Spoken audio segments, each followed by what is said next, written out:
4வது அதிகாரம் 6ஆம் வசனத்தை ஒருவர் சத்தமாய் வாசிக்கலாம். செருபாபேலுக்கு சொல்லப்படுகிற கர்த்தருடைய வார்த்தை என்னவென்றால், பலத்தினாலும் அல்ல பராக்கிரமத்தினாலும் அல்ல, என்னுடைய ஆவியினாலே ஆகும் என்று சேனைகளின் கர்த்தர் சொல்கிறார். பலத்தினாலும் அல்ல பராக்கிரமத்தினாலும் அல்ல, என்னுடைய ஆவியினாலே ஆகும் என்று சேனைகளின் கர்த்தர் சொல்லுகிறார். அல்லையிலே சொல்லுங்க பார்ப்போம்.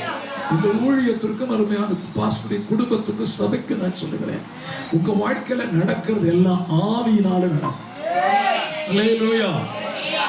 ஆங்கிலத்துல பாஸ்டர் வாட்சா நல்லா இருக்கும்னு நினைக்கிறேன். எனக்கு ஒரு வசனம் பிடிக்கும். சகரியா chapter 4:6. Zechariah chapter 4:6. Then he said to me, this is the word of the Lord, word of the Lord, Zerubbabel, saying not by might, not by power, but my spirit, says the Lord of hosts. அல்லேலூயா சொல்லுங்க பாப்போம். அதுல இருக்குது, ஏன் பலனும் அல்ல என்னுடைய பராக்கிரமம் அல்ல, ஆவியினால் ஆகும். பகற்காலத்துல சொல்லுகிற, உங்க வாழ்க்கையில எது சம்பவித்தாலும் ஆவியானவரால் சம்பவிக்கும்.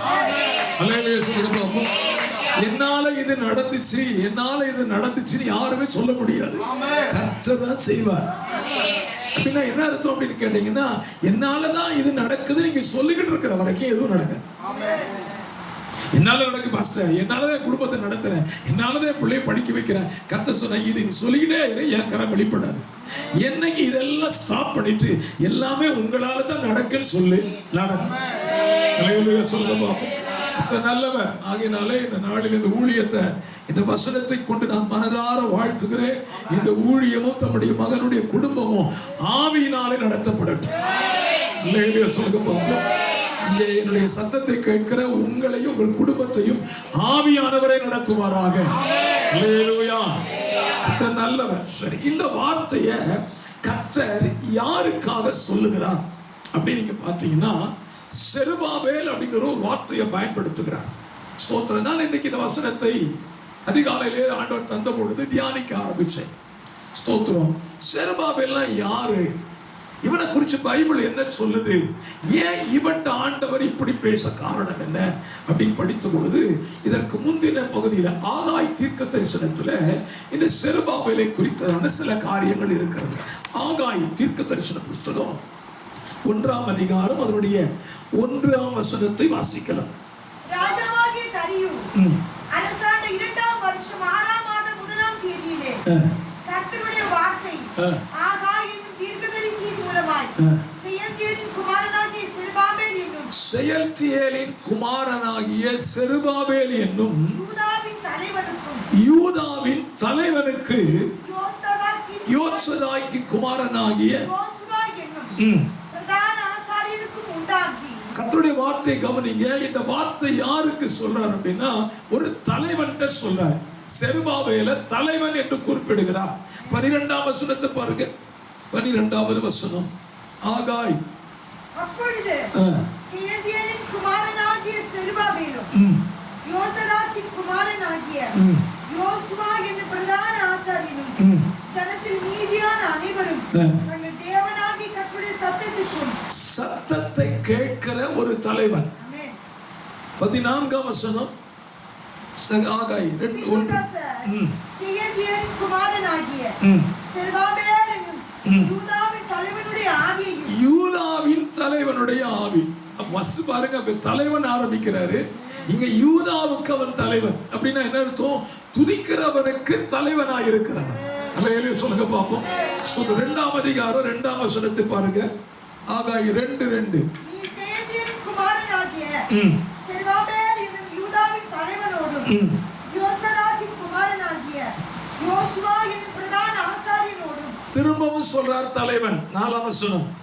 ஆனாலும் செருபாபேலே நீ திடன் கொள் என்று கர்த்தர். ஆண்டவர் திரும்ப செருபாபேல்கிட்ட பேசுறாரு. திடன் கொள் என்று சொல்லுகிறார். அல்லேலூயா சொல்லுங்க பாப்போம். ஆண்டவர் ஒரு மனுஷன்கிட்ட பேசும்போது அவனை முதல்ல திடப்படுத்துகிறார். திடன் கொள் அப்படின்னு சொல்றாரு. வாசிங்க. யோசதாக்கின் குமாரனாகிய யோசுவா என்னும் பிரதான ஆசாரியனே நீ திடன் கொள். ரெண்டு பேரையும் திடப்படுத்துகிறார். 21ஆம் வசனத்துக்கு வாங்க. ஆகாய் 2:21. யூதாவின் தலைவனாகிய செருபாபேலோடே சொல்ல வேண்டியது என்னவென்றால் நான் வானத்தையும் பூமியையும் அசைய பண்ணி ராஜ்யங்களின் சிங்காசனத்தை கவிழ்த்து ஜாதிகளுடைய ராஜ்யங்களின் பலத்தை அழித்து ரதத்தையும் ஏறி இருக்கிறவர்களை கவிழ்த்து போடுவேன். குதிரைகளோட அவைகளின் மேல் ஏறி இருப்பவர்களும் அவரவர் தங்கள் தங்கள் சகோதரின் பட்டயத்தாலே விழுவார்கள். தொடர்ந்து வாசிங்க. 23. சேனைகளின் கர்த்தர் சொல்லுகிறார், செருபாபேல் என்னும் என் ஊழியக்காரனே. தலைவன், துதிக்கிறவனுக்கு தலைவன். இப்ப என்ன சொல்றாரு? ஊழியக்காரனே சொல்றாரு. வாசிங்க. உன்னை முத்திரை மோதிரமாய் வைப்பேன். அல்லேலூயா சொல்லுங்க பாப்போம். ஆண்டவர் ஒரு மனிதனை பேசும்படி அழைக்கும் பொழுது தலைவனாய் தெரிந்து கொண்டு அவனை ஊழியக்காரனாக்கி சொல்றாரு, உன்னை முத்திர மோதிரமா வைப்பேன். அப்படின்னு என்ன அர்த்தம்? முத்திர மோதிரம் என்ன? ஒரு சில வருஷத்துக்கு, ஒரு 2 வருஷத்துக்கு முன்னால பாஸ்டர் மோதிரம் போட்டுருக்க, சரிங்களா? நீங்க என்ன மாதிரி பார்க்காதீங்க, இப்ப போடல, கழட்டிட்டாரு. மோதிரம்னா என்ன அர்த்தம்? போட்டிருக்கு, யாரும் போடலையோ? அது நீங்க போடும்படியா உங்களை வாழ்த்துக்கிறேன். மோதிரம் அப்படின்னா என்ன அர்த்தம்னா அதுல அதிகாரம் இருக்கு. ஆண்டவர் சொல்றாரு, ஊழியக்காரனை பார்த்து உன் கையில என்ன கொடுக்குறேன்? அதிகாரத்தை கொடுக்குறேன். முத்திரை மோதிரம். நீ என்ன அதிகாரத்துல உன் முத்திரையை பதிக்கிறியோ அது நடக்கும். அல்லேலூயா சொல்லுங்க பாப்போம். எஸ்தரின் புஸ்தகத்துல ஆமான் கையில் இருந்த முத்திரை மோதிரத்தை வாங்கி அதை மொர்தெகாய் கையில் அகாஸ்வேர் கொடுத்து சொல்றான், ஏன் கையெழுத்தை மாத்த ஒரு நாள் முடியாது, உன் கையில இப்ப அதிகாரத்தை தர்ற, சட்டத்தை எப்படினாலும் எழுது. சொல்லுங்க பாப்போம். ஆண்டவர் சொல்றாரு, உன் கையில தர்ற அதிகாரத்தை எப்படினாலும் நீ எழுதலாம், என் முத்திரை மோதிரமாய் வைப்பேன். அல்லேலூயா. நல்லவன். இப்படி ஒரு தலைவன்ட்ட ஆண்டவர் பேசுகிற வார்த்தையை தான் நம்ம வாசித்தோம். செருபாபேலுக்கு சொல்லப்படுகிற கர்த்தருடைய வார்த்தை பலத்தினாலும் அல்ல, பராக்கிரமத்தினாலும் அல்ல, என்னுடைய ஆவியினாலே ஆகும் என்று கர்த்தர் சொல்லுகிறார். அல்லேலூயா சொல்லுங்க பாப்போம். கர்த்தர் நல்லவர். சரி, இந்த வார்த்தையை ஆண்டவர் ஸ்தோத்திரம் யாரை கொண்டு இந்த வேலையை செய்யும்படி பயன்படுத்துகிறார்னா செருபாபேலை கையில் எடுக்கிறார். எதற்காக செருபாபேலை கையில் எடுத்தார் அப்படின்னு கேட்டீங்கன்னா, பல வருஷங்களாய் எருசலேம் ஆலயம் இடிபட்டு கிடக்கிறது. கிட்டத்தட்ட நீங்க பைபிள் படிச்சீங்கன்னா 70 ஆண்டுகள் எருசலேம் ஆலயம் தீக்கிரையாக்கப்பட்டு யாரும் உள்ள போக முடியாது. அது அப்படியே மண்மேடாய் போயிடுச்சு. எருசலேமை மண்மேடாக்கினார்கள் பைபிள் இருக்குது. அப்படிப்பட்ட ஒரு இடத்தை திரும்ப கட்டுறதுக்காக கர்த்தர் செருபாபேலை கையில தூக்குறார். சொல்லுங்க பாப்போம். அல்லேலூயா. இந்த மதிய வேளையில ஆண்டவர் நம்ம கூட பேசுகிற வார்த்தையை நீங்க ரிசீவ் பண்ணிக்கொள்ளுங்க. கர்த்தர் நம்மை ஏன் தெரிந்து கொள்கிறார்னா, நெடுங்காலமாய் பாழாய் கிடக்கிறவைகளை திரும்ப எடுப்பித்து கட்டுவதற்கு. அல்லேலூயா. வந்தோமா, கையை தட்டுறோமா, ஆவியில் நிறைந்தோமா, வீட்டுக்கு போனோமா, அப்படிலாம் கிடையாது. பாழாய் கிடந்தவைகளை திரும்ப கட்டணும். அது சில குடும்பங்களா இருக்கலாம், சிலருடைய தனிப்பட்ட வாழ்க்கையா இருக்கலாம். எதுவா இருந்தாலும் சரி, என்னை கட்டுவதற்கு தேவன் தெரிந்து கொள்ளுகிறார். சொல்லுங்க பாப்போம். இந்த வசனத்தை படிக்கும் போதுல என்ன ஞாபகம் வரணும்? என்ன ஆண்டவர் பலத்தினாலும் அல்ல, பராக்கிரமத்தினாலும் அல்ல, ஆவினாலே ஆகும்னு சொன்னார்னா எதுக்கு சொன்னாரு? பாழானவைகளை திரும்ப கட்டுவதற்கு. அல்லேலூயா. கர்த்தர் நல்லவர். சரி, இப்ப செருபாபேல் கையில ஆண்டவர் இந்த வேலையை கொடுக்கிறார். நீங்கள் எஸ்ராவின் புஸ்தகத்துல இதை படிக்கலாம். நீங்க பைபிள் சரியா வாசிக்கிறவங்களா இருந்தா எஸ்ராவின் புஸ்தகத்துல இந்த ஆலயம் கட்டப்பட போகிறது. இந்த ஆலயத்தை கட்டுவதற்காக தேவன் எஸ்ராவுக்கு உதவியாக ஒரு ராஜாவை எழுப்புகிறார். ஸ்தோத்திரம். 2 நாளாகமத்தின் புஸ்தகம் கடைசி அதிகாரம் கடைசி வசனத்தை நீங்க வாசிக்கலாம். 2 நாளாகமும் கடைசி அதிகாரம் 32 நினைக்கிறேன். கடைசி அதிகாரத்தினுடைய 6 கடைசி வசனம் பாருங்க. அவருடைய ஜனங்கள் எல்லாரும் எவன் உங்களுக்குள் இருக்கிறானோ அவன் போகட்டும், அவருடைய தேவனாகிய கர்த்தர் அவனோடு இருப்பாராக என்று பெர்சியாவின் ராஜாவாகிய கோரேஸ் சொல்லுகிறான். அல்லேலூயா சொல்லுங்க பாப்போம். ஸ்தோத்திரம். கோரேஸ் யார்? அவன் ஒரு யூதன் அல்ல. அவனுக்கு தேவனுக்கு சம்பந்தமே கிடையாது. ஏசாயா 44 அதிகாரம் கடைசி வசனத்தை பார்த்தீங்கன்னா ஆண்டவர் இந்த கோரேசை குறித்து சொல்லுகிறார். வாசிக்கலாம். ஏசாயா 44 கடைசி. ஸ்தோத்திரம். கோரேசை குறித்து அவன் என் மேய்ப்பன், அவன் எருசலேமை நோக்கி நீ கட்டப்படு என்றும் தேவாலயத்தை நோக்கி நீ அஸ்திபாரப்படு என்று சொல்லி அல்லேலூயா சொல்லுங்க பாப்போம். அல்லேலூயா. அப்ப ஆண்டவர் பாருங்க, செருபாபேலை கொண்டு ஒரு ஆலயத்தை கட்டுறதுக்காக கோரேஸ் என்கிற ஒரு ராஜாவை எழுப்புகிறார். அந்த கோரேசை எழுப்பி கோரேஸ் என்ன சொல்றான், இதையெல்லாம் நீ போய் எருசலேம்ல கட்டப்போ, யாருடைய மனசுல எல்லாம் ஆசை வருது எல்லாரும் போங்க, போகாதவங்க கொடுங்க அப்படின்னு கோரேசை வைத்து கர்த்தர் செருபாபேலை எழுப்பி விடுகிறார். இந்த மதிய வேளையில சொல்லுகிறேன், என்ன வச்சு கர்த்தர் உங்களை எழுப்பும்படி இந்த மதிய வேளையில உங்க கூட வார்த்தையை பேசுகிறார். அல்லேலூயா சொல்லுங்க பாப்போம். என்னை கொண்டு கர்த்தர் உங்கள்கிட்ட என்ன சொல்லுகிறாரு, எழும்பு செருபாபேலே, என் ஆலயத்தை கட்டு, என் குடும்பத்தை கட்டு, என்னுடைய சபையை கட்டு. உன்னை எழுப்பி விடுவதுதான் கர்த்தருடைய வேலை. அல்லேலூயா சொல்லுங்க பாப்போம். இன்னைக்கு நான் 3 கோணத்துல எடுத்த செய்தி வேற. ஆண்டவர் இதை குறித்து என்னோடு பேச சொல்லுகிறார். உன்னை எதற்காக தெரிந்து கொண்டேன், இடித்து போட அல்ல. சொல்லுங்க, இடித்து போட அல்ல, ஊன்ற கட்டவே. அல்லேலூயா. எந்த குடும்பத்தையும், எந்த நபரையும், எந்த ஜாதியையும், எந்த கோத்திரத்தையும் இடித்து போடுவதற்கல்ல, கட்டுவதற்கு கர்த்தர் என்னை அழைத்திருக்கிறார். கரங்களை தட்டி கர்த்தரை மகிமைப்படுத்தலாம். நான் சொல்லுகிறேன், வார்த்தையை சொல்லுகிறேன், உன் குடும்பம் இடிந்து கிடக்குமானால் இந்த வார்த்தையை நீ கேட்கும் பொழுது கர்த்தர் உன்னை பார்த்து சொல்லுகிறார். செருபாபேலுக்கு சொல்லப்படுகிற வார்த்தை, எழும்பு, நீ எழும்பு, என்னுடைய ஆலயம் கட்டப்படணும். என் ஆலயம் தீக்கிரையாக்கப்பட்டு கிடக்கிறது, என் ஆலயம் மண்மேடா இருக்குது. இந்த ஆலயம் சொல்லும் போது கர்த்தர் எனக்கு இந்த காலை வேளை ஒரு வெளிச்சத்தை கொடுத்தாருங்க. ஆலயத்தை கட்டணும் கட்டணும் ஆண்டவரே. நான் அப்படி பேசினா பாஸ்டர் நித்தின் அவர்கள் ஆலயம் கட்டுறதுக்கு இடத்த வாங்கணும், பில்டிங் கட்டணும் நினைச்சிடக்கூடாது அப்படின்னு சொல்லும்போது ஆண்டவர் சொல்றாரு, ஃபர்ஸ்ட் நீ பேச வேண்டியது சரீரமாகி ஆலயத்தை குறித்து பேசு. இன்னைக்கு நிறைய பேருடைய சரீரம் மண்மேடா இருக்குதுங்க. வெளியே பார்த்தா நல்ல ஆவிக்குரியவன் சொல்றாங்க, ஆனா மண்மேடலா இருக்கிறது. வெளியே பார்த்தா கிறிஸ்தவன் சொல்லிக்கிறாங்க, அவன் வாழ்க்கையில கிறிஸ்து இல்லை. ஆண்டவர் சொன்னாரு, என் பிள்ளைகளுடைய சரீரத்தை கட்டும்படி சொல்லு. ஆமென். 3 காரியத்தை சொல்றேன். முதல்ல சரீரத்தை கட்ட போறோம், 2வது நம்ம குடும்பத்தை கட்ட போறோம், 3வது தேவன் தந்த திருச்சபையை கட்ட போறோம். அல்லேலூயா சொல்லுங்க பாப்போம். கர்த்தர் நல்லவர், கர்த்தர் நல்லவர். பாஸ்டர், சரீரத்தை எப்படி பாஸ்டர் கட்டுறது, சரீரத்தை எப்படி கட்டமைக்கிறது?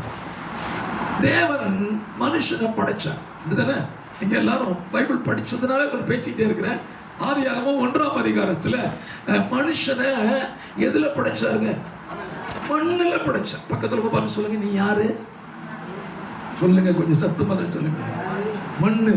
உலகத்துல கொஞ்சம் வித்தியாசமா சொல்லுவாங்க, மண்ணாங்கட்டி. சில நேரத்தில் இந்த வார்த்தை கோபமாயிரும்.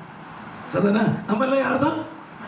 மண்ணுல அவர் கையில் உருவாக்கப்பட்டவர்கள். சொல்லுங்க பாப்போம். அவர் கையில அழகா தலையிலிருந்து கால் வரைக்கும் செப்பனிப்பா அழகா வடிவமைச்சார். இன்னைக்கு தேவன் வடிவமைத்த இந்த சரீரத்தை என்ன பாடுபடுத்தி வச்சிருக்கோம் தெரியுமா? நீங்க யாரும் இல்லைன்னு நினைக்கிறேன், தோற்றம்.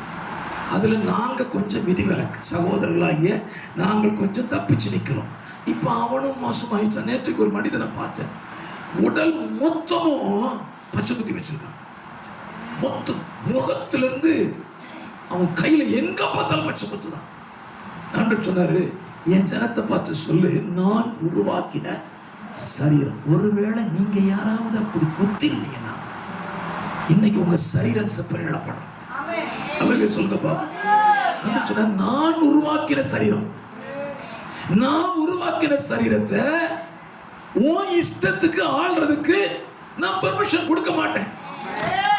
நித்தின் அவர்களை பார்த்து சொல்லுகிறேன், உங்கள் திருச்சபையினுடைய குடும்பங்களை முதலாவது சரீரத்தில் கட்டுங்கள். தேவையில்லாததெல்லாம் சரீரத்தில் போட்டு படைச்ச தெய்வத்துக்கு வருத்தத்தை நான் என்ன செய்யக்கூடாது. சொல்ல மாட்டேங்க உங்களுக்கு. ஏற்கனவே சொல்லிட்டாரு, எனக்கு தந்தத வார்த்தையை சொல்லத்தான் செய்வேன். நீங்க அடுத்த டைம் என்ன கூப்பிடாட்டாலும் பரவாயில்லை. எல்லாரும் சொல்லுங்க பாப்போம். என்னுடைய சரீரம் கர்த்தருடைய ஆலயம். 1 கொரிந்தியர் 3ஆம் அதிகாரம் 15-16 வாசிங்க சீக்கிரமா. சகோதரர்கள் கொஞ்சம் பைபிளை திருப்புங்களேன். இந்த பைபிள் எல்லாம் புதுசாவே இருக்கக்கூடாது, பழச ஆயிரும். தோத்தம் 1 கொரிந்தியர் எங்க தேடுதீங்களோ கர்த்தர் நல்லவர். பழைய ஏற்பாட்டில் கிடையாது, புதிய ஏற்பாட்டில் தான். 1 கொரிந்தியர் 3ஆம் அதிகாரம் 15-16. இயேசு நல்லவர் இல்லையா? மூணாம் அதிகாரம். நீங்கள் தேவனுடைய ஆலயமாய் இருக்கிறீர்கள் என்றும் தேவனுடைய ஆவி உங்களில் வாசமாய் இருக்கிறது என்றும். பக்கத்துல பார்த்து சொல்லுங்க, நீங்க யாரு? உங்க ஆலயத்தை. அதுக்கு அடுத்த வசனம் கீழே இருக்குது. ஒருவன் தேவனுடைய ஆலயத்தை, சத்தமா சொல்லுங்க, ஒருவன் தேவனுடைய ஆலயத்தை கெடுத்தால். நான் சொல்லலையே, நீங்க தானே சொன்னீங்க. உங்க சரீரம் கர்த்தருடைய ஆலயம். இந்த ஆலயத்தை நான் கெடுத்தான்னா என்ன? அவரு கெடுத்துருவாரு. அப்ப நான் ஆண்டவர் எனக்கு சொல்லுகிறார், நான் உன்னை கட்டு வைப்பதற்கு தான் அழைச்சிருக்கிறேன். கட்டு வைக்கப்படும்படி அழைக்கப்பட்ட நீ உன் சரீரத்தை முதல்ல என்ன செய்? கட்டமைப்பு. என் சரீரத்துக்குள்ள ஆண்டவருக்கு பிரியமில்லாத எதுவுமே நான் என்ன செய்ய மாட்டேன், அலோ பண்ண மாட்டேன். அடுத்த நாளிலே ஒரு போதகர் இப்படி பேசினார், நமக்கு ரொம்ப சந்தோஷமா இருந்துச்சு. என்ன பேசினார்னா, நான் தனித்து இல்லை, என் கூட யார் இருக்கிறா? என் செய்தியில் உங்களுக்கு வரும், புரிந்து கொள்ளுங்கள். என் கூட இப்போ ஹோலி ஸ்பிரிட் இருக்கிறேன். ஆவியானவரோடு தான் நான் டிராவல் பண்ணிட்டு இருக்கிறேன். இப்ப நான் ஆவியானவரோடு டிராவல் பண்ணும்போது அவர் என்னை நடத்துகிறவர். பைபிள் அப்படிதான் இருக்குது. அவர் உங்களை நடத்துகிறவர். நடத்துகிறவர் சொல்றதை நான் கேட்கணுமா, நான் சொல்றதை நடத்துறது கேட்கணுமா? சொல்லுங்க. இப்ப யார் சொல்றதை யார் கேட்டுட்டு இருக்கிறா? நடத்துகிறவரை சொல்லுறோம், நான் சொல்றதை நீர் கேளும். அப்படிதான் நடக்குது. இப்போ அவர் பார்க்கறதே, நான் உன்னை நடத்துகிற கர்த்தர். அதுல முடியாது, நீர் நடத்துறதுல ஓரமாயிரும். அது எப்ப நீ நடத்த நினைக்க நடத்திக்கணும். இப்ப நான் சொல்றதை நீர் என்ன செய்யும்? கேளும். அன்று சொன்ன முதல்ல இந்த டைரக்ஷனை திருப்பி விட்டுரு. உன் சரீரத்துல இடிந்து கிடக்கிற எல்லாவற்றையும் திரும்ப கட்டு. அல்லேலூயா. சரீரத்தை ஏதாவது இடிஞ்சு கிடக்கு பாஸ்டர். நான் நேற்றுக்கு கடந்த எங்கள் வீட்டில் ஜெபம் நடத்திட்டு இருக்கேன். ஜெபம் நடக்கும்போது நான் ஒரு காரியத்தை சொன்னேன். நம்ம எல்லாரும் ஆவியில பலப்படுவோம். விட்டு ஆவியில நிறைஞ்சது பில்டிங்கை அசைச்சிருவோம். அவ்வளவா பயங்கரமா குதிச்சு ஆராதிப்போம். ஆவியில பலன் இருக்கும், ஆத்மாவிலையும் பலன் இருக்கும். ஆனா இந்த ரெண்டும் ஒர்க் அவுட் ஆகணும்னா எதுல பலன் இருக்கணும்? ஹலோ, சரீரத்தில் பலம் வேணும். சரீரம் சேதிப்போம். இப்போ இந்த பிள்ளைகளை கேட்ட சொல்லுவாங்க, காலையில் எத்தனை இட்லி சாப்பிட்றேன்னு கேளுங்க. 1 இட்லி. இப்போ காலேஜ் போகிற பிள்ளைகள் எல்லாம் 1 இட்லி, 1/2 இட்லி. தோத்துறேன். என்னன்னா அவங்க மெயின்டைன் பண்ணுறாங்கண்ணா. நான் சொல்கிறேன், நீ 1 இட்லி 1/2 இட்லி தின்னேன்னா ஒன்றை கொண்டு கச்சரால ஒன்றும் செய்ய முடியாதுங்க. பசங்க ஆவியில நிரம்பு. ஆவியில நிரம்புன சரீரம் என்ன செய்யணுமே? நிக்கணும்ல. எலும்புக்கு முடிச்சுமா எங்க ஸ்தோத்திரம் தொடப்ப குச்சி மாதிரி இருந்தா எங்க ஆவியில ஒடிஞ்சிருண்டா மாறும். ஸ்தோத்திரம். நம்ம வாழ்க்கைய தேவன் தந்த சரீரத்தை தேவனுக்கு ஏற்ற விதமாகவே கட்டமைக்கும். சொல்லுங்க பாப்போம். ஸ்தோத்திரம். நான் இதை பேசினா வேற மாதிரி போயிடக்கூடாது, பயமா இருக்குது. ஸ்தோத்திரம். வேற மாதிரி போகாதுன்னு நினைக்கிறேன். ஸ்தோத்திரம். ஏசாயா 2ஆம் அதிகாரத்தை நீங்க படிச்சீங்கன்னா உங்களுக்கு அது பிரச்சனை, படிக்காதீங்க. ஸ்தோத்திரம். இந்த சரீரத்துல தேவன் அனுமதிக்காத எதையும் போட மாட்டேன், குத்த மாட்டேன், மாட்டிக்க மாட்டேன். புரிஞ்சிருக்க வைப்போம். புரிஞ்சவங்க மட்டும் ஒரு வேலையில சொல்லுங்க. இதான் வேலை. எனக்கு வேலை இல்லை, பைபிளே அதான் வேலை சொல்லுது. தேவன் அனுமதிக்காததை இந்த சரீரத்தில் நான் என்ன செய்யறது இல்ல, அனுமதிக்க மாட்டேன். ஸ்தோத்திரம். இதுக்கு வேற இன்னைக்கு பெந்தகோஸ்காரங்களுக்கு வேற என் பிள்ளைக்கு அடுத்த வாரம் காது குத்து விழா வச்சிருக்கேன். யாருக்கு? பெந்தகோஸ்காரனுக்கு. இதுவரை விழா வேற, இதுல பாஸ்டரையும் கூப்பிட்டுக்கிறது. இவர் வேற வழியில போய் ஜோம் பண்ணிட்டு இருப்பாரு. நான் போகவே மாட்டேன். இல்லையா சொல்லுங்க பாப்போம். கத்த நல்லவன், நீங்க நல்லவங்க. உங்களை பேசல, பயப்படாதீங்க. அல்லேலூயா. உங்களை தான் பேசுறேன், வேற யாரும் பேச. தோத்திரம். ரோட்டில் போறவங்களே பேச முடியும், உங்களை தான் பேசியாகும். கத்த நல்லவர். சரி, இப்படி நிறைய பேசலாம். நம்ம சரீரத்துல தேவன் அனுமதிக்காத எதையும் இன்டேக் பண்ணக்கூடாதுங்க. அதனாலதான் நீதிமொழிகள் 24 அதிகாரத்துல சொல்லும்போது சொல்றாரு, மதுபானத்தினால் நம்மளை கெடுத்துக் கொள்ளக்கூடாது. ஸ்தோத்திரம். அப்படியே சொல்ல பார்ப்போம். ஸ்தோத்திரம். மதுபானம் நம்ம வயிற்றுக்குள்ள போகக்கூடாது. ஏனென்றால் இது கர்த்தருடைய ஆலயம். ஸ்தோத்திரம். ஏன் பாஸ்டர் நீ குடிக்க கூடாதா? பவுல் சொல்லியிருக்கிறாரு, உன் அடிக்கடி வடக்கு நேரிடுகிற பலவீனத்தின் நிமித்தம் தண்ணீர் மாத்திரம் குடியாமல் உன்னுடைய வயிற்றில் ஏற்படுகிற பிரச்சனைக்காக எதை குடிச்சுக்கோ. அல்லேலூயா சொல்லுங்க. ஆங்கில வேதாகமத்தில் படிச்சீங்கன்னா ஒயின் இருக்கும். பவுலே சொல்றான், நீ ஒயின் குடுறா அப்படின்னு இருக்கான். சோத்துறேன். நான் சொல்றேன், அவன் குடிக்க சொன்னது ஒயின். எந்த ஒயின் குடிக்க சொன்னா, திராட்சை பழத்தை வாங்குங்க, அன்னைக்கு அதை நல்லா வேக வச்சு அரைச்சு அப்படியே இட்ட கடுங்க, உங்க சரீரம் பலனா இருக்கும்.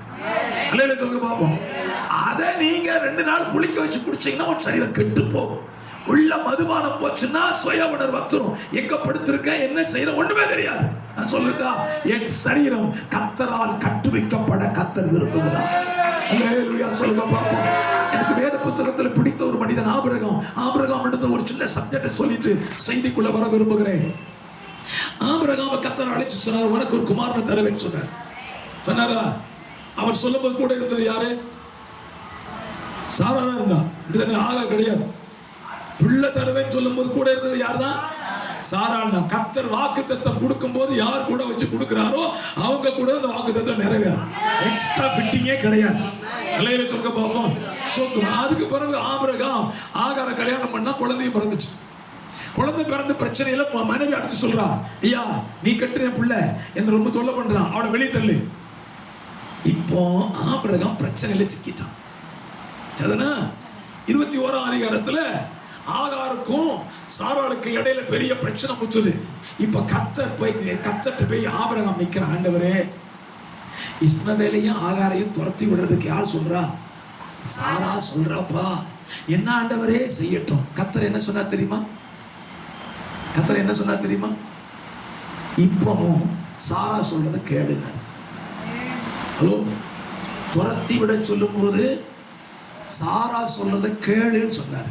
எனக்குள்ள ஒரு கேள்வி, கர்த்தர் சேர்த்து கொள்ளுகிறவரா துரத்தி விடுறவரா? சேர்த்து கொள்றவர் தானே. இப்ப ஏன் துரத்தி விட சொன்னாரு? இப்ப நீங்க சப்ஜெக்ட படிக்கிட்டா ஆபிரகாம்கிட்ட ஆண்டவர் பேசிப்பாரு. அன்னைக்கு ஆபிரகாம்கிட்ட சாரா பாட்டி இந்த ஆகார சேர்த்துக்கோன்னு சொல்லும் போது நீ என்கிட்ட கேட்டியா? நீ என்கிட்ட கேட்டியா? கேட்கல. இல்ல, அன்னைக்கு அவ பேச்ச கேட்டு அவளை சேர்த்துக்கிட்டேன். இப்பவும் சொல்றேன், அவ பேச்ச கேட்டு அவளை என்ன செஞ்சிரு. ஹலோ, இந்த 2க்கு இடையில ஆண்டவர் ஆபிரகாம் ஒரு வசனம் சொல்வாரு, நீ எனக்கு முன்பாக நடந்து கொண்டு உத்தமனாயிரு. அல்லேலூயா சொல்லுங்க பாப்போம். நான் அந்த வசனத்தை பிடிச்சவன, என்ன ஆண்டவரே அவன் தான் உத்தமனாச்சே. இல்ல, அந்த இடத்துல வார்த்தையா பயன்படுத்துறான்னா, இனி உன் வாழ்க்கையில இன்னொரு ஆள் என்றாகவே கூடாது. உன் சரீரத்தை நான் பரிசுத்தமான ஒரு சந்ததி உருவாக்க நினைச்சேன். உன் சரீரத்தில் இருந்து பிறக்க போகிற சந்ததி எனக்கு ஒப்புமையாய் பேசப்பட போகிற சந்ததியா இருக்கணும். அந்த ஈசாக்க உன் சந்ததியிலிருந்து உருவாக்க நினைச்சா நீ உன் சரீரத்தை கெடுத்துட்ட. ஒரு எகிப்து தேசத்தை உள்ள கொண்டு வந்த ஒரு சந்ததி புதுசா பிறந்துட்டு இந்த திட்டத்திலேயே இல்லாத ஒரு சந்ததி. நான் சொல்லுவேன், என் சரீரத்தில் தேவன் அனுமதிக்காத யாரையும் எவர்களையும் என்னோடு கூட சேர்த்துக் கொள்ள மாட்டேன். அல்லேலூயா. முதல்ல என் சரீரம் கட்டப்படும். என் சரீரத்தை நான் ஏன் சரீரத்தை குறித்து இப்படி பேசுறேன் அப்படின்னா, மோசே மரித்து போகிறான். மரித்து போன உடனே மோசேயினுடைய சரீரத்தை குறித்து பிசாசு தர்க்கித்தான் அப்படி பைபிள் இருக்கும். எனக்குள்ள ஒரு கேள்வி, ஏன் மோசேயின் சரீரத்தை குறித்து சாத்தான் போரிட வேண்டும்? அந்த சரீரத்தில் அப்படி என்ன வேல்யூ இருக்குது? இப்போ நான் உங்களுக்கு சொல்லித்தரேன். உங்க சரீரத்தில் எவ்வளவு நான் தவனா அடித்து சொல்ல காரணம் என்ன? உங்க சரீரத்தை ஏன் நீங்க பாதுகாக்கணும், பத்திரமா வைக்கணும், அதை கர்த்தருக்கு பிரியமா வைக்கணும் நான் சொல்றதை இப்ப புரிஞ்சுக்கோங்க. சாத்தான் அந்த சரீரத்துக்காக போராடும் போது இப்ப நான் ஒரு கேள்வி கேட்டேன், சாத்தானை ஏன் மோசே சரீரத்துக்காக இப்படி போராடினேன்? ஆரோன் செத்தான்ல, ஆரோன் நீ போராடல. சாராள் செத்தால, ஆபிரகாம் செத்தான், அவன் சரீரத்துக்காக போராடல. மோசே சரீரத்துக்கு மட்டும் போராட காரணம் என்ன? சாத்தான் சொல்லுவான், ஆண்டவருடைய வருகைக்கு பின்பு 7 வருட உபத்திரவ காலம் இந்த பூமியில் இருக்கும். அது மகா உபத்திரவ காலமாய் மாறும் பொழுது இந்த மோசேயின் சரீரத்தில் ஒருவன் அங்கே பிறப்பான். அவன் என்னுடைய ஜனங்களுக்கு எதிராக பலத்த சத்துவமாய் நிற்க போகிறவன். அவனை கொண்டு எத்தனையோ ஆண்டுகளுக்கு பின்பு தேவன் வைத்த திட்டத்தை சத்துரு புரிந்து கொண்டு சொல்றான், இந்த சரீரத்தை எனக்கு கொடுத்துரு. தேவன் அந்த சரீரத்தை யாருக்கு தெரியாமலே அடக்கம் பண்ணுறான். நான் சொல்லட்டா, அவன் சரீரத்தை குறித்து ஒரு தேவ திட்டம் ஒரு புதிய ஏற்பாட்டில் 7 வருஷம் உபத்திரவ காலத்தில் இருக்குமானால், உங்க சரீரத்தை என் சரீரத்தை குறித்த ஒரு தேவ திட்டம் இருக்கிறது. அவருக்கு மகிமையான ஒரு மனவாட்டியா உருவாக்குவதற்காக. ஹல்லேலூயா. இந்த உலகத்தின் அசுத்தங்களினாலே அவருடைய சரீரமாகிய மனவாட்டியை இந்த சரீரத்தை நான் கடித்துக் கொள்ள மாட்டேன். பரிசுத்தமா காத்துக்கொள்ளுங்க. நான் அவருக்கு மனைவியா போறவன். இயேசுநாதருக்கு நான் மனவாட்டி, அவருக்கு மனவாட்டியா போறவன். ஏன் இஷ்டத்துக்கு என் சரீரத்தை ஆட்கொண்டா கர்த்தர் சொல்வார், இல்ல இந்த சரீரம் எனக்கு லாக்கில்ல, புறக்கணிச்சு கூட வாய்ப்பு இருக்கு. ஆகவே இந்த திருச்சபைக்கு நான் சொல்லுவேன், கர்த்தர் உங்களை பார்த்து சொல்றாரு, முதல்ல உங்க சரீரமாகிய ஆலயத்தை என்ன செய்ய? கட்டி எழுப்புங்க. ஹல்லேலூயா. இரண்டாவதாக, என்னுடைய செய்தி ஏன் இப்படி போகுது எனக்கே புரியல.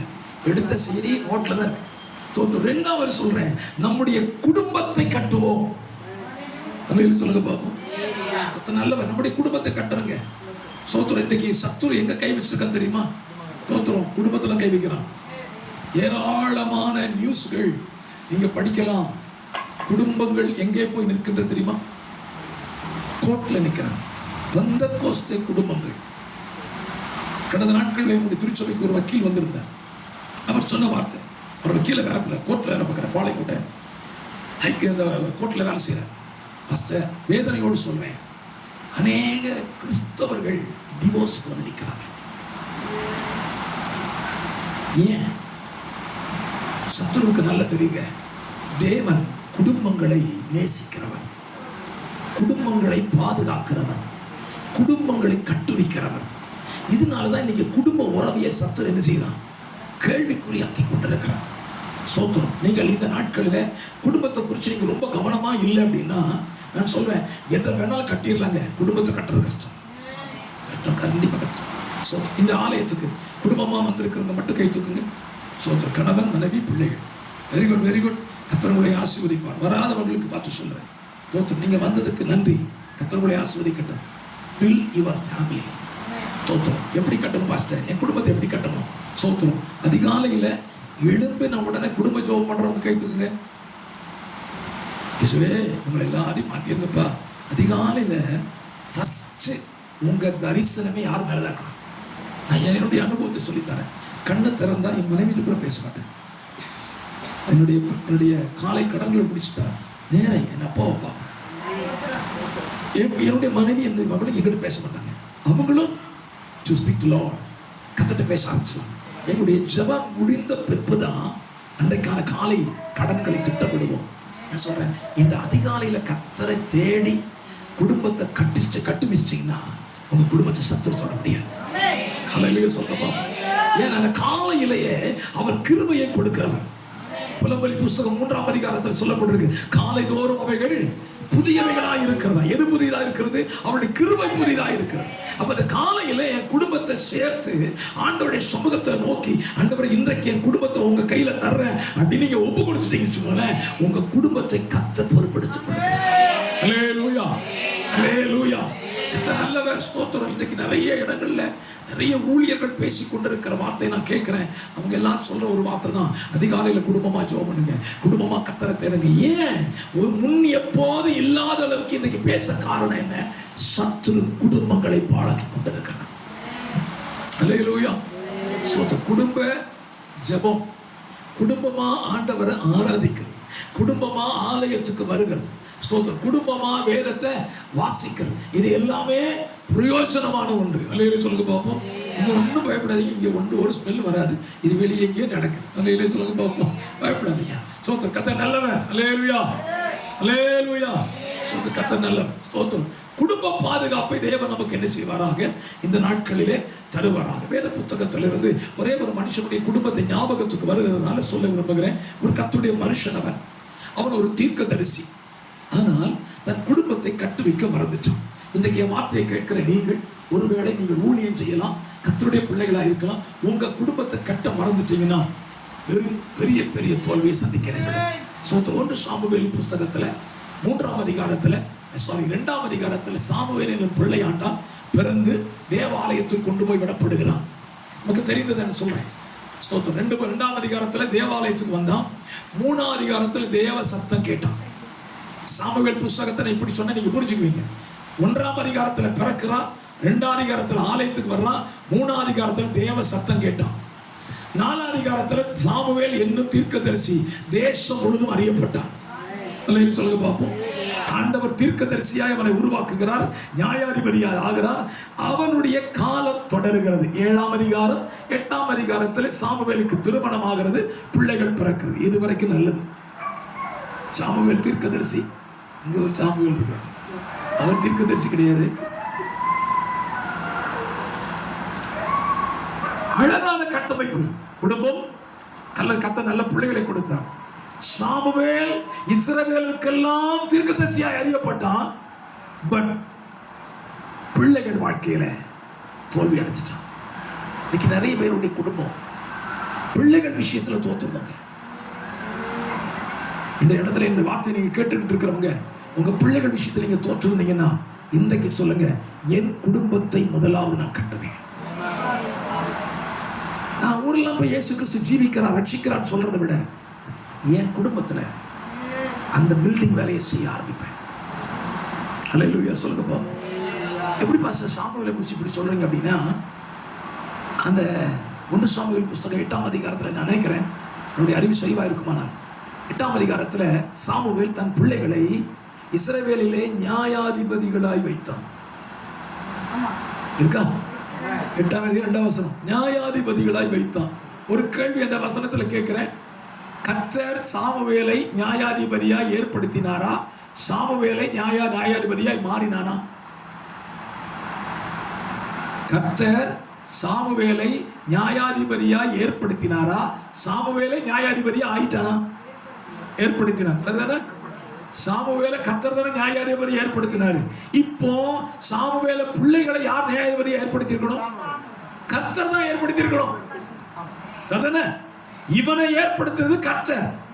இப்ப இவன் பிள்ளைகளை யார் தான் ஏற்படுத்தி இருக்கணும்? கர்த்தர் தான் ஏற்படுத்தி இருக்கணும். ஆனா இவன் என்ன செஞ்சுட்டான்? சாமுவேல் கொண்டு பிள்ளையை கொண்டு என்ன செஞ்சுட்டான்? நீ தான் சபைக்கு பாஸ்டர், நீ வீட்டு பாஸ்டர், அந்த குடும்பத்துக்கு நீ பாஸ்டர் வச்சுட்டாரு. என்ன நடந்துச்சு தெரியுமா?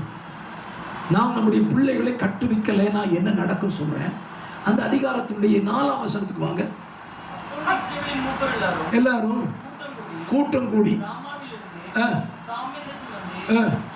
இதோ நீர் முதிர் வயதுள்ளவரானீர், உம்முடைய குமாரர் வழிகளில் நடக்கவில்லை, ஆகையால் சகல ஜாதிகளுக்குள்ளும் இருக்கிறபடி எங்களை நியாயம் விசாரிக்க.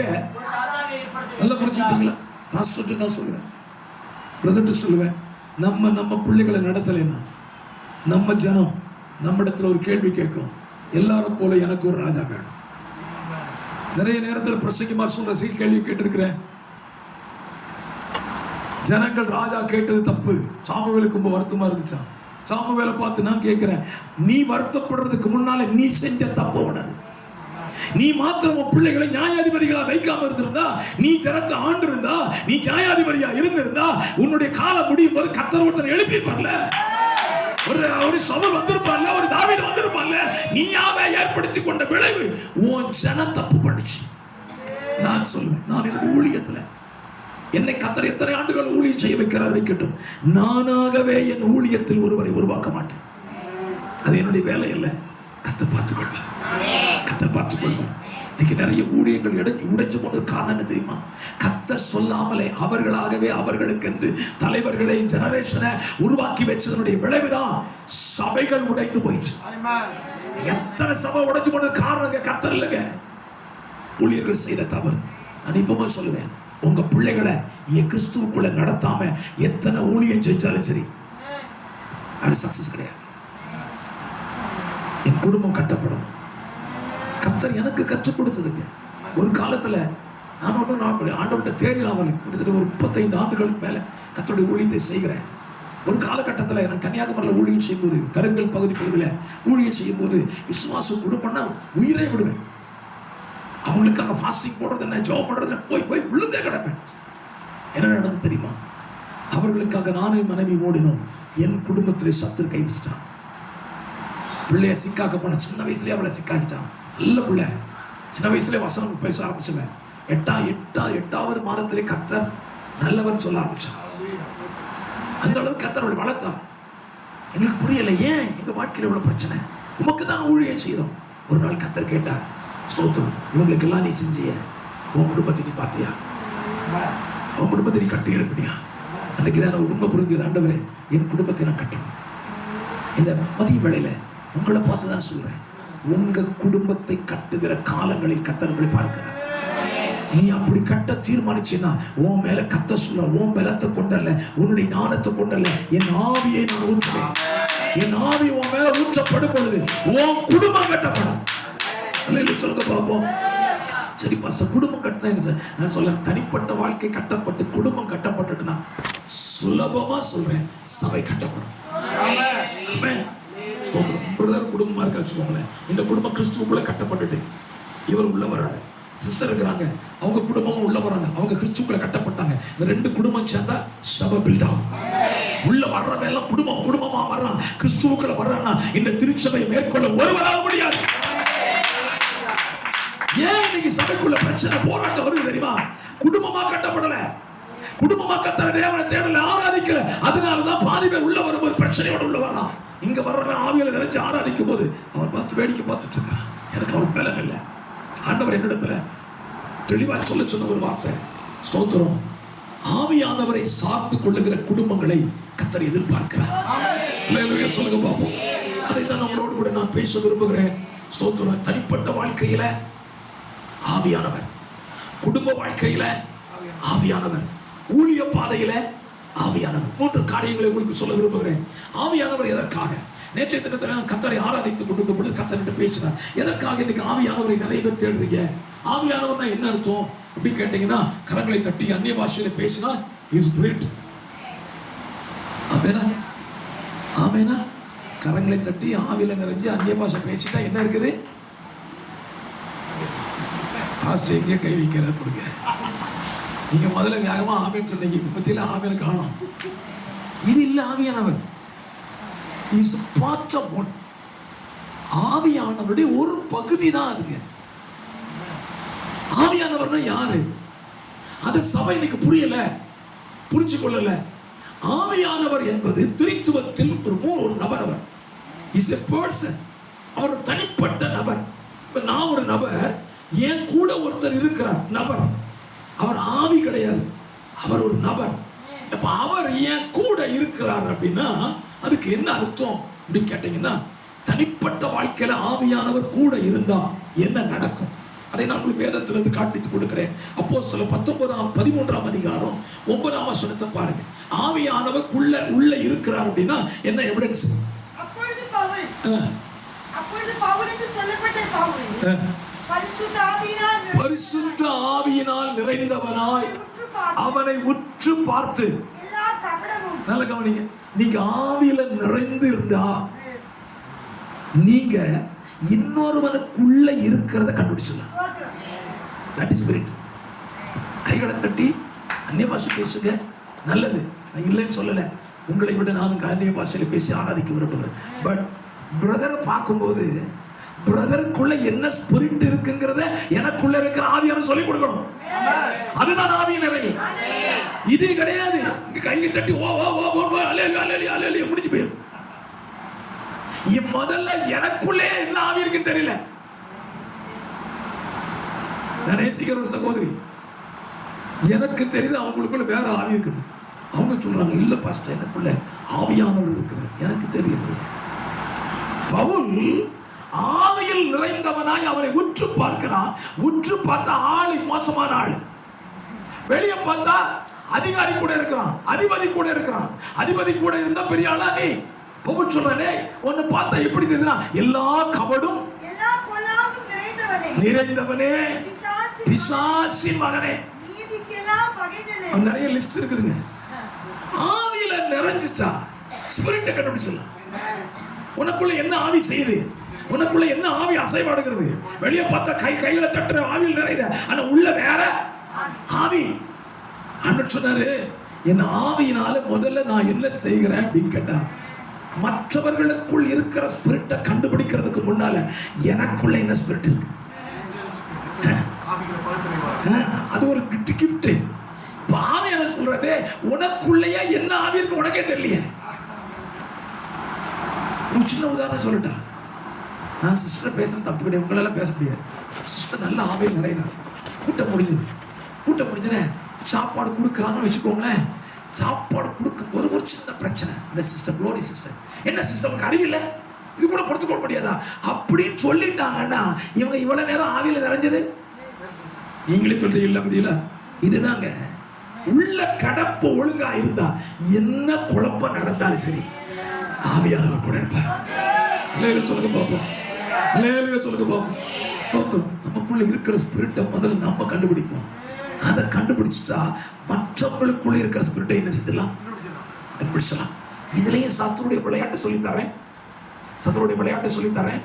இந்த கிருபை உங்களுக்குள்ள இருக்கு நீங்க தெரிஞ்சிட்டுனா உங்க ஊழியம் அதுக்கு நேரம் திரும்பிடும். எவனை பார்த்தாலும் இப்படிதான் வாங்க, உங்களுக்குள்ள இந்த ஆவி இருக்குல்ல, உனக்குள்ள இந்த இப்படியே சொல்ல ஆரம்பிச்சு வாழ்க்கையை தொலைச்சிருவான். இல்லைங்க, பவுல் தன் ஊழியத்தில் சந்தித்த மனிதனை மட்டும்தான் ஃபேஸ் பண்றான். அதையே அவன் ஊழியமா மாத்தல. இன்னைக்கு நிறைய பேருடைய பிரச்சனை என்னன்னா, தேவன் ஒரு கிருபையை கொடுத்துட்டாருன்னா அதெல்லாம் ஊழியம் சொல்லி போயிருந்தாங்க. நான் சொன்ன ஊழியம் என்பது தேவனுடைய சபையை கட்டுவது. சொல்லுங்க பார்ப்போம், தெய்வ சபையை கட்டுறதுதான் ஊழியங்க. இதெல்லாம் பார்ட்ஸ் ஆஃப் மினிஸ்ட்ரி. அது அப்பப்போ வரும். ஸ்தோத்திரம், கர்த்தர் நல்லவர். ஒன்று, தனிப்பட்ட வாழ்க்கையில ஆவியானவரை அனுமதியுங்கள். நிறைய எவிடன்ஸ் உங்களுக்கு இருக்குது. ஸ்தோத்திரம், 16ஆம் அதிகாரம் 16 முதல் 18 இதே பவுல் ஒரு தனிப்பட்ட மனுஷனை சந்திக்கிறார். அவனுக்குள் இருந்த ஸ்பிரிட், குறி சொல்ற ஆவியை பார்த்து பவுல் சொல்லுகிறான், இயேசுவின் நாமத்தில் இவளை விட்டு புறப்பட்டு போண்டான், வெளியே போயிடுச்சு. ஆவியானவர் எனக்குள்ள இருந்தார்னா ஸ்பிரிட்டுகளை, ஆவிகளை பகுத்தறிய கிருபைகளை கொடுக்கிறார். அல்லேலூயா. இரண்டாவதாக ஆவியானவரின் குடும்பத்துக்கு தேவை. அப்போஸ்தலர் 21ஆம் அதிகாரம், அப்போஸ்தலர் 29 8 9 வசனங்களை வாசிக்கலாம். அப்போஸ்தலர் 21 8 9. பவுலை சேர்ந்தவர்களாகிய நாங்கள் புறப்பட்டு செசரியா பட்டணத்துக்கு வந்து 7 பேரில் ஒருவனாகிய பிலிப்பு என்பவனுடைய சுவிசேஷகனுடைய வீட்டில் பிரவேசித்து அவனிடத்தில் தங்கினோம். நல்ல கவனிச்சீங்களா? ஸ்பிரிட் உள்ள இருந்துச்சுன்னா, ஆவியான ஒரு உள்ள இருந்தா குடும்பம் எப்படி இருக்கும்? மொத்த பிள்ளைகள் 4 தீர்க்கதரிசி. ஹலோ, உங்க மேல ஆவியானவர் எதற்கு ஊற்றுகிறார்? மொத்த குடும்பமே ப்ராபசிஸ்ல இருக்கு. பவுல் உள்ள அவன் யார் தெரியுமா? ஆக்சுவலா பிலிப்பு யார் தெரியுமா? சோறு போட்டவன், ஜனத்துக்கு பந்தி பரிமாறுறவன். நான் உங்களுக்கு சொல்றேன், பந்தி பரிமாறனவனுக்குள்ளேயே என்ன ஆவி இருக்கணும்? ஹோலி ஸ்பிரிட் இருக்கணும். சாப்பாடு பரிமாறுறவனுக்கு தான் இந்த ஸ்பிரிட்டே தேவை. ஏன்னா பிரச்சனையாக ஸ்டார்ட் ஆகும். ஒரு இலையில கறி வைக்கிறதுக்கு மறந்துதான் போயிருப்பான். பிரதர், நீங்க ஆள் பார்த்து வைக்காதீங்க, உடனே ஆவி மேல வந்துடும். யாரை பார்த்து சொன்னேன்? தோத்துரும். அன்று சொன்னாரு, பரிமாறுறதுக்கே ஆவியானவர் வேணும். அல்ல சொல்லுங்க பார்ப்போம். நான் சொல்லிட்டேன், இப்படி சொல்லிட்டேன், பரிமாறுறதுக்கே ஆவி வேணும்னா பரலோகம் போறதுக்கு, சொத்த பரிமாறுறதுக்கு ஆவி வேணும்னா சொற்களாக போறதுக்கு பரிசுத்த ஆவியானவர். அல்லேலூயா சொல்லுங்க பார்ப்போம். நல்லவன். அப்படி ஒரு குடும்பத்திலிருந்து வந்தவன் பிலிப்பு. ஆனா அவன் பிள்ளைகள் 4 பேரையும் தீர்க்கதரிசிகளாய் வைத்திருந்தான். நான் சொல்றேன், ஆவியானவர் நம்ம குடும்பத்துக்கு எதுக்கு தேவை? நம்ம குடும்பத்தில் இருக்கிற அத்தனை பேரும் பரிசுத்த ஆவியினால நிரப்பப்பட்டவர்களா இருக்கும். இல்லைன்னு சொல்லுங்க பார்ப்போம். கர்த்தர் நல்லவர். வேகமா சமயம் ஓடுறதுனால ஊழிய பாதையில் ஆவியானவர் தேவை. நம்முடைய ஊழியத்துக்கு யார் தேவை? ஆவியானவர் தேவை. ஸ்தோத்திரம். ஆவியானவர் இல்லைன்னா எங்க வாழ்க்கையில ஃபீஸ் போன பல்பு தான், ஒரு பருப்பு வேவாது.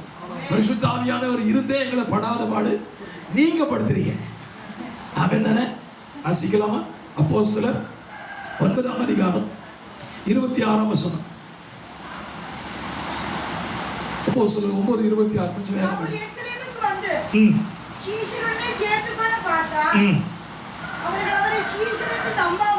சரி, 19ஆம் அதிகாரத்துக்கு வாங்க. சரி, 19ஆம் அதிகாரத்துல 26ஆம் வசனம்.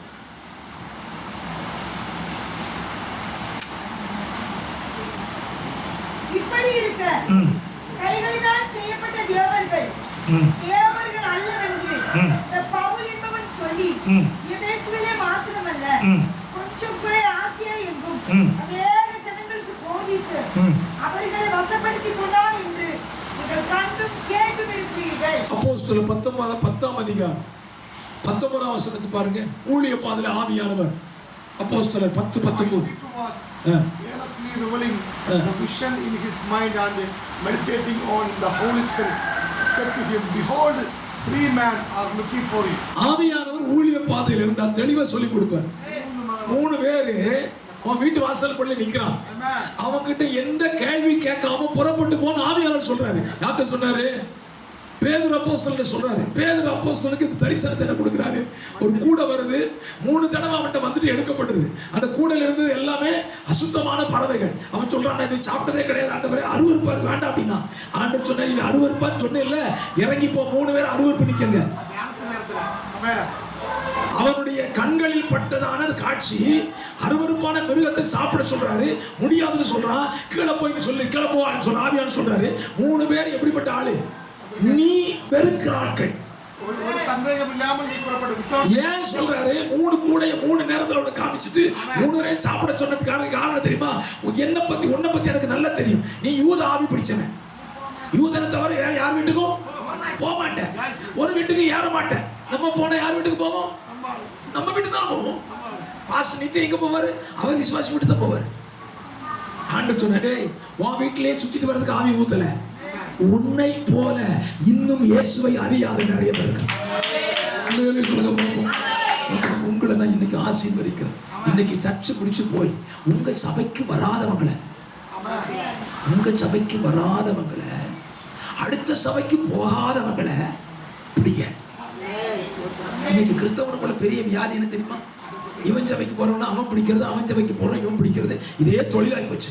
கேட்டா பாச இந்த சபை வளர்ந்துட்டு பாச எப்படி வளர்ந்துச்சு? நீ பெத்து வளர்க்கல, யாரோ பெத்து கூட நீ வளர்த்துட்ட. பவுல் பேதுருக்கு தெளிவா சொல்றாரு, பேதுருவே நீ யூதையே சார்ந்துட்டு இருக்கிற, இன்னைக்கு ஒரு வெளிப்பாட்டை தர்றேன், நீ அசுத்தம் சொல்லிக்கிட்டே இருக்க பத்தியா? கீழே 3 பேர் நிக்கிறான், பேசாம போ. பேதுரு கீழே வந்து பார்க்கறான். அவன் யாரு? யூதன் கிடையாது. 3 கேரக்டர் வித்தியாசம். பின்னாலே போறான். அவன் வீட்டுக்குள்ள போறான். அங்க உட்கார்ந்து பார்த்தா அதை விட மோசமா இருக்கு. எல்லாம் வெரைட்டியா தான் இருக்கு. ஒரு யூத தோலை பார்க்க முடியல. பேதுருக்கு அப்பதான் ஒரு உண்மை புரியுது.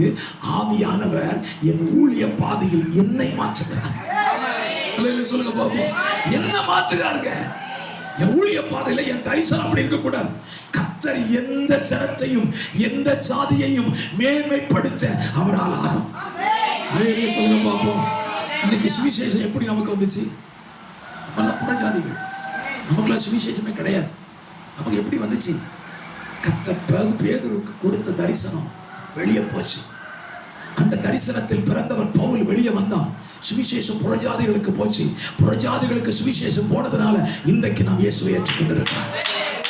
நான் சொல்லுகிற சபையை பார்த்து சொல்லுகிற வாட்டி ஆசீர்வதிக்கிற இந்த திருச்சபை இனி வரும் காலங்கள் அறிவிக்கப்படாத குடும்பங்களில் கால் வைப்பீர்களாக.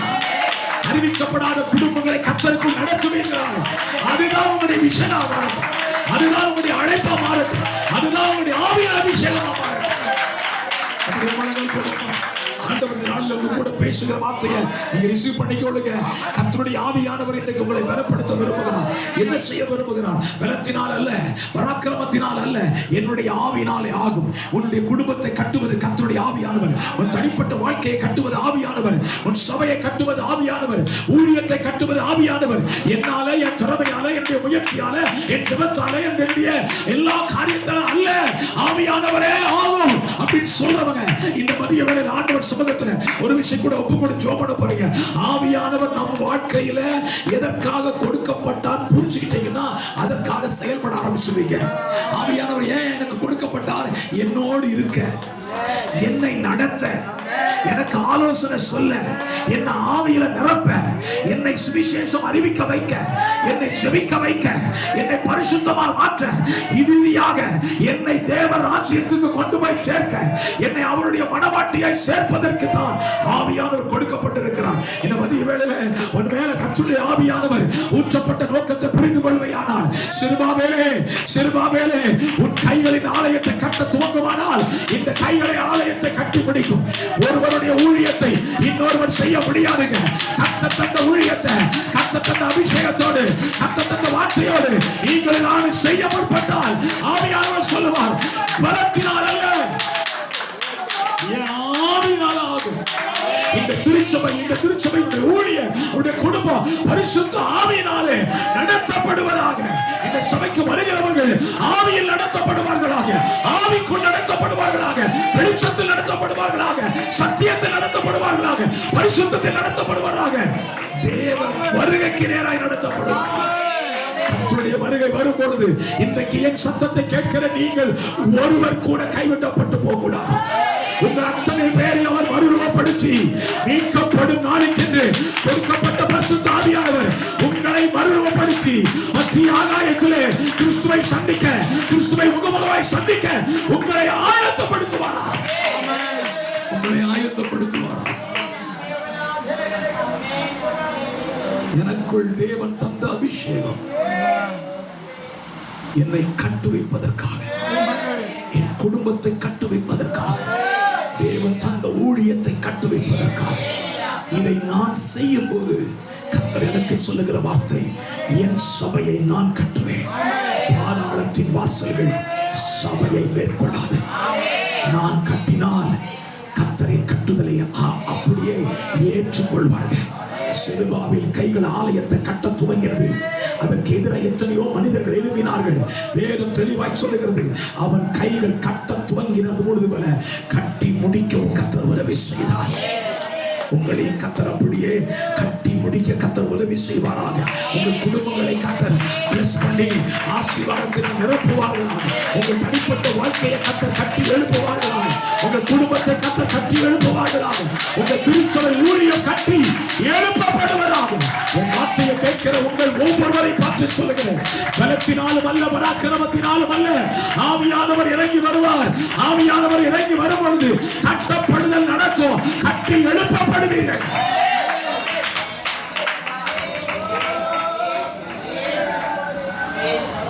பரிசுத்த பிதாவே, உங்க சன்னிதானத்தில் நின்று உங்க வார்த்தையை சொல்ல இடையே நீர் அதிகாரப்படுத்தினீரே.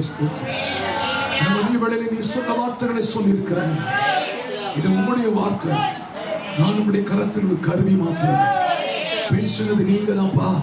உங்க ஜனத்தினால இந்த வார்த்தையை கத்து போட்டிருக்கிறீங்க. சத்துரு எந்தெந்த இடத்துலாம் இடித்து போட்டிருக்கிறானோ, மண்மேடாக்கி வச்சிருக்கிறானோ, குடும்பங்கள் கைப்பட்ட நபர்களை அந்த இடத்தில் திரும்ப ஒரு கட்டப்படுதல் இப்பொழுது இருந்த துவங்கட்டும் என்று சேர்க்கவும் குடும்பங்கள் கட்டி எழுப்பப்படட்டும்.